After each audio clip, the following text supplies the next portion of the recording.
Kia ora, you beautiful people. Welcome back to Pommy and Oz. Hope we're all as happy as I am. If you're new around here, please drop that like, drop that subscribe. It really helps the channel out. Thank you so much for doing that. Bit of TikTok action and the subs have gone up again. So lots more of that coming. We'll do a watch along probably Sunday night and a little bit of a members live. So if you want to become a member, you can do that. Link is in the description. That really helps the channel out. And thank you so much for joining me. What a week. What a week. Beating Collingwood feels like I don't see it very often. And it's a game that I put a lot of precedence in, as you know. What a tremendous performance. And, you know, I had a moment this morning. Thank you to everyone who DM'd me throughout the night. And this morning, you DM'd me chants, you're singing and chant ideas. Like, honestly, that's such a humbling experience. And there's been a real love fest in the Carlton community at the moment. And I think that touches me more than anything, because when you do what we do as content creators, sometimes it's really fucking hard fronting up after a loss. And God knows what it's like to be a player. To experience the highs, make the lows manageable. And it's hard to think 7 weeks ago this was hard. Doing this was hard. This morning when I woke up, I couldn't wait to do this. Like, this is a privilege. It's an honor, and really enjoy it, because all of us were low 7 weeks ago. I don't think there's anyone on the planet. I mean, you might get some people who were claiming they weren't, but they were. It's a beautiful moment, and what a game from the boys. The boys have really found something at the moment, a real intrinsic belief, and Carlton's best differential and Collingwood's worse in the contested side this week, which is phenomenal. The hard work, the pressure. They lose Walsh, they lose Chera halfway through, and they still manage to find a way to perform. And that's the big thing for me. The systematical nous of these players. It reminds me of Max Gawn when they won the flag, when he said that they have, Stephen May, they have such a faith in their system. You're starting to see that belief start to bear fruit. And against a very good side, it has to be said, Collingwood have been the standouts this year. The boys brought that intensity, they brought that furore, and they ended up winning it. And copped a bit of abuse from the Pies leading up to this one. Shout out to those who didn't. Fair play. We won that fair and square. Umpiring was atrocious at times against us in the first half. And the boys, where they could have lost their mettle, there was a lot going against them. I think it's understated that they never lost belief in themselves. And I don't think anyone in the crowd did. And we certainly didn't in the watch-along. We were pumping. So credit to them where the credit's due for the Blues. Phenomenal. Phenomenal. And the hard running patterns, the selfless effort and intensity, the 1%ers, the nondescript things, these boys are really starting to master. And let's get straight into the hard details. Carlton win by 17. Interesting this week. A lot more kicking, and that is really paramount when you're playing Collingwood. We touched on it about how Collingwood work, and you've got to look to hit them over the back. You've got to look to take their aggression and use it against them. And this was a big, poignant fact. Carlton nearly kicked twice as much, partly due to their pressure, but partly due to how they set up against the ball, Collingwood. And they looked for them gaps out behind, and they took their time, which at times was Larry. And this is very important to understand, that the boys have got to find that happy medium, because Collingwood play such a weird brand of football. And we talked about it at the time. I don't think they do anything special. They execute it amazingly. And we executed a counter press very well. And it was almost like watching Jose versus Pep at times. And them contrasting styles, they make such good games. And the boys executed that. Their tackling was fantastic, more inside 50s than last week. And they really forced that pressure towards that third quarter. You saw Collingwood were under the cosh and they were making loose mistakes, kicking out of bounds. This is the best stat of the day, though. Nearly 80% rebound 50s. Fantastic. Their ability to soak up the pressure, and that is what Collingwood do well. If you look at the stages where they come back, they create certains of doubt. They really press forward and keep asking the question. The boys had the answer. It was kind of like Ricky Ponting in that year where he averaged like 100. We just had the answers. And credit to them.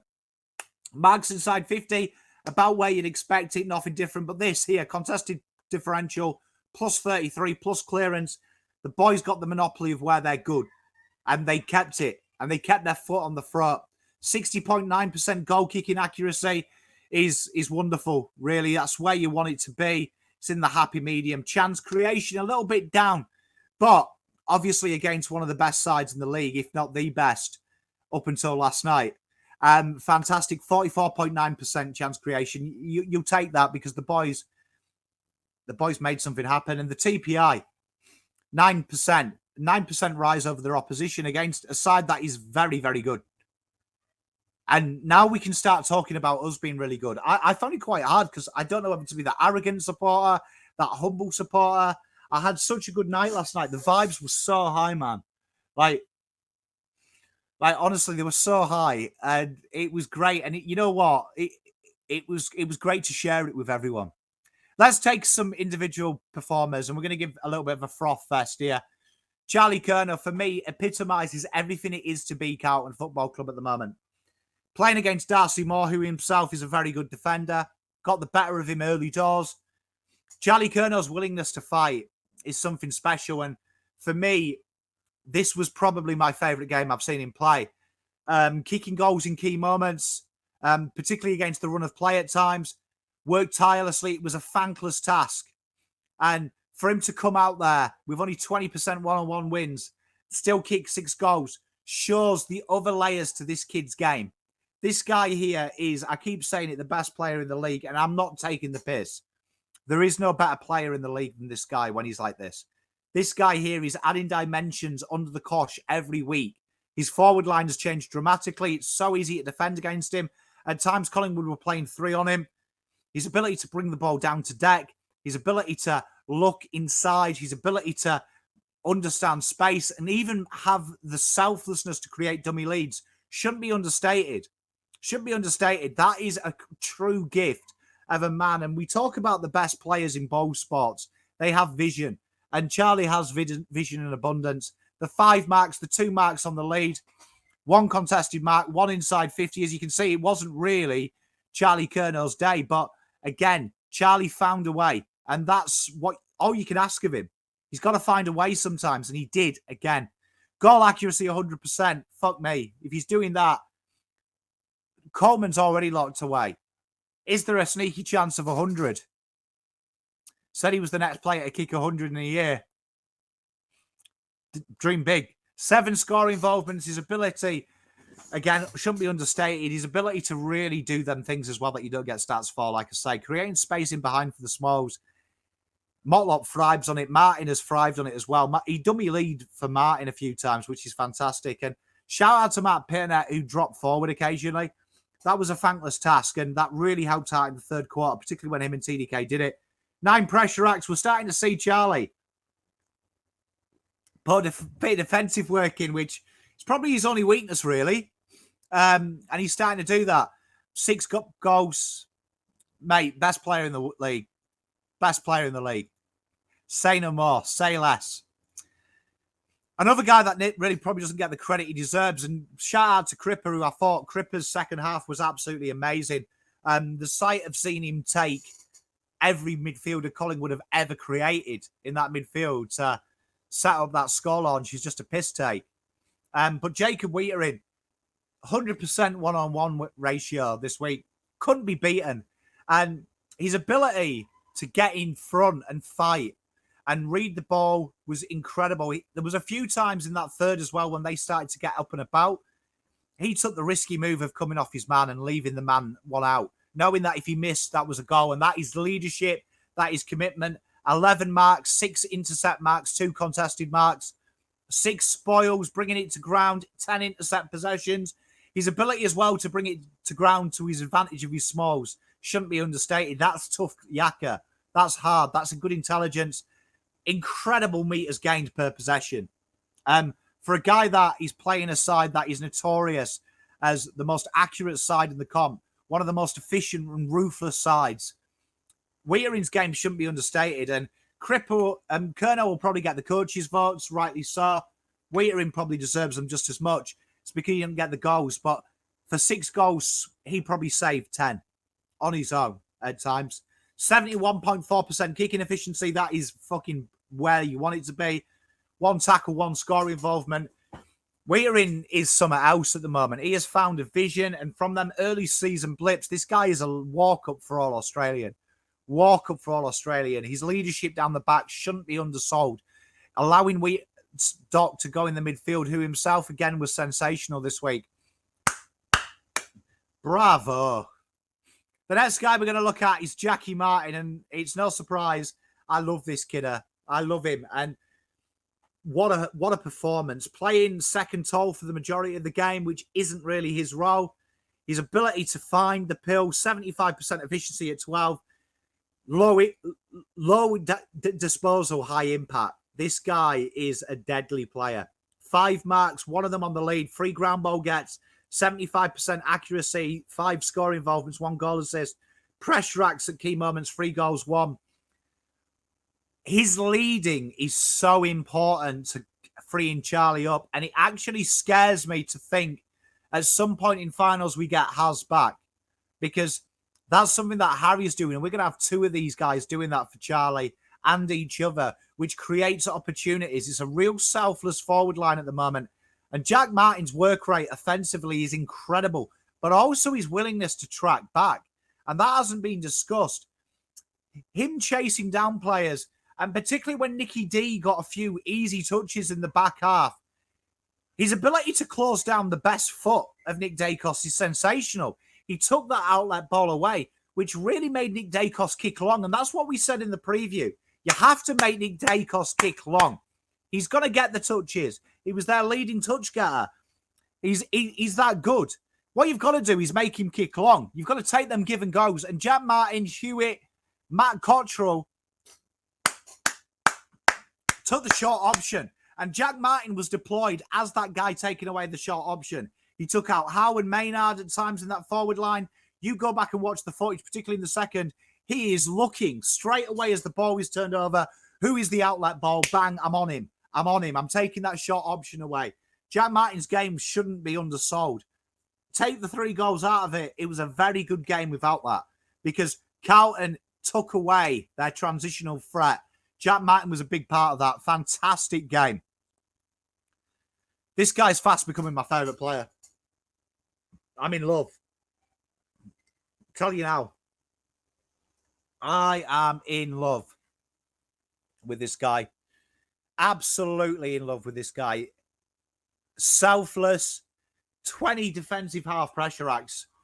You're taking the pina colada, are you? That's outrageous. Nothing he can't do. There is nothing he can't do. And what we're seeing from him at the moment is a real application at the moment of good, honest football. Good, honest football. Defensive half pressure acts were just so strong this week. 20 pressure acts, like we say, incredible. Incredible for him. It was the 6th or the tied 5th most on the ground, right?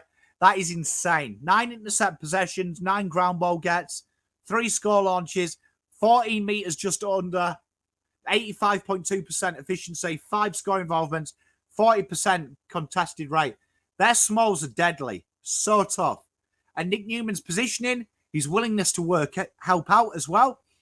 That wonderful spoil in the third from Ollie Hollands, he mopped it up. He's literally the janitor of that back line.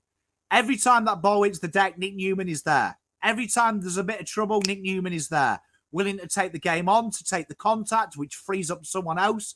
The amount of times he's 2-on-1 against, and he takes that contact, then releases the handball, releases that dinky kick. Nick Newman at the moment is in career best form. And I would not be surprised to see this guy get an AA, right? Legit. Because I can't think of a player playing his role as good as him at the moment defensively. In fact, they don't exist. Absolutely incredible work rate. And the maturity I am seeing from him from early season is incredible. He has become a leader in 7 rounds. And the most undervalued player in the league for mine. Absolutely sensational. His ability in the air, his ability on the deck, his ability to be a bit of calmness. A big change around the Carlton is handling pressure, and people keep saying, oh, can Carlton handle pressure? They've done it for fucking 6 weeks, man. Like, you don't think pressure was high after that Essendon game? You don't understand what pressure is. That would have turned fucking mouldy cheese into diamond. It was that much pressure. Fuck fucking Cole. He has stood up and delivered week in, week out. And, you know, Nick Newman, what a player. The fact that we got Wheater and him in the back line before you even mention Chincotta and other people is insane to think. Incredible performance from Nick Newman. Paddy Dow. Let's talk about Paddy Dow. People were, you know what, credit to the chat. A few people were going on about this guy. Oh, shit, we're in trouble now. We've lost him. We've lost Shearer. Oh, it's Dow. You know what? Dow stood up in that fourth quarter. And you know what? Put some respect in the kid's name. 30 metres gained per touch is incredible. Is incredible. Right? I am telling you, that is incredible.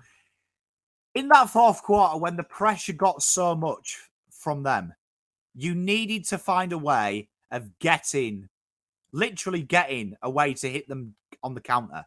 You had to. That is the only way to beat them, right?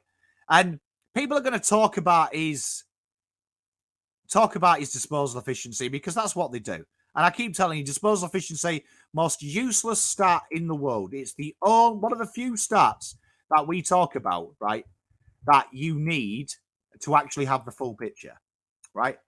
He needed to get territory. Territory was king here of removing it from the middle hot zones, the war zones, right? Dow did that in back half stoppages brilliantly to clear his line, to hit the right handball. 8 contested possessions, 1 tackle, 2 score launches, 3 rebound 50s, 4 inside 50s, 5 clearances, 30.3 metres gained. Integral in the fourth, his ability. Integral. And it won't be complimented enough because people have an agenda. I don't care who does it. You can put fucking Dave Magoo. Dow had a moment and he stuck to the task. Forget his disposal efficiency, them clearances, them moments, 8 pressure acts, 6 ground ball gets. All of them ground ball gets were key battle zones. 3 score involvements. Incredible that we live in a time that Shearer leaves and Dow comes in, right? And big part that he won the game, in my opinion, that fourth quarter. They were coming hard. Dow's getting the ball away is so important. Clearing his lines. Phenomenal effort. Phenomenal effort. Like, he shouldn't be understated. Now, is he best 22? No. But I tell you what, this time last year, people forget this. Everyone goes, injuries, injuries, injuries. It was the players that came in that let us down. Dow came in and did a job. You know what? Bravo. Bravo, Dowie. Bravo, mate. If you're watching this, fucking good on you, kidder. Good on you. I hope you get a year. I hope you get a year. Right? Good on you, kidder. We finish with his Pommy and all certified, right? Our favourite guest, one of our favourite guests we've had, Oliver Hollands. I said someone had to take out the plastic tough guy, Braden Maynard. To see him on top of Maynard is one of my favourite sights. 15 touches, 4 efficient kicks, 277 metres gained, 18.5 metres gained per disposal, 1 score launch, 14 score involvements, 2 marks, 17 pressure acts, 2 tackles, 13.9 kilometres run. This guy is an engine, brother and sisters. This guy is an engine. I am loving Ollie. His intent, his defensive intent. Okay, he had some loose kicks, right? He's a young kid. But you know what? Not many players in our team allow what he allows. He allows Blake Acres to play that loose row intercept. He allowed Matty Cottrell to go up and down the flank as he wanted. And that fourth quarter, there is 2 passages of play. That spoil that he does in the defensive line and then hits that run so far that he gets on the end of it, bursts through into 50 and hits Martin. Incredible running. This guy here is a 3rd, 4th quarter player. He's in the team because that running negates his body strength. So people were going, oh, Maynard bullied him.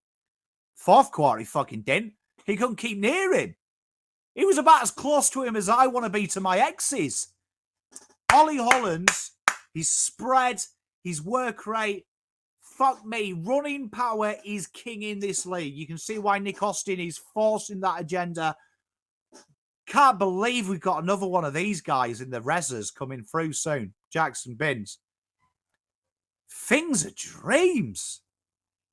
Things of dreams. And you know what? Credit to the Blue Boys. Credit to the Blue Boys. That was hard yakka. And you know what? All of them get a pass to me. So we dust ourselves down now, ladies and gentlemen. Right? We dust ourselves down. We enjoy this because, 7 weeks ago, I don't think I've ever been so low. Do you know what I mean? It was a dark place. So everyone get together. Everyone unite in this. Because results could go our way today and Richmond beat Melbourne.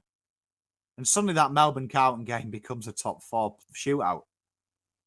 What a fucking turnaround. How good has it been a Blue? How good has it been a Blue?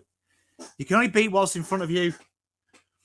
And you know what? We've done that successfully. Enjoy this for this weekend. We turn to St Kilda on Monday and we focus on them, which pretty much puts it mathematically, we're in the 8. Made some bold calls and I stand by it. Whoever wins this game wins the flag. We've got the fear factor now and it's building. Finish the year strong. But to my Blues brothers and sisters, it's an honour doing content for you. I love you all. And you know what? Come on! Fucking enjoy it. Like and subscribe. Look after yourselves. Much love. Pommy out.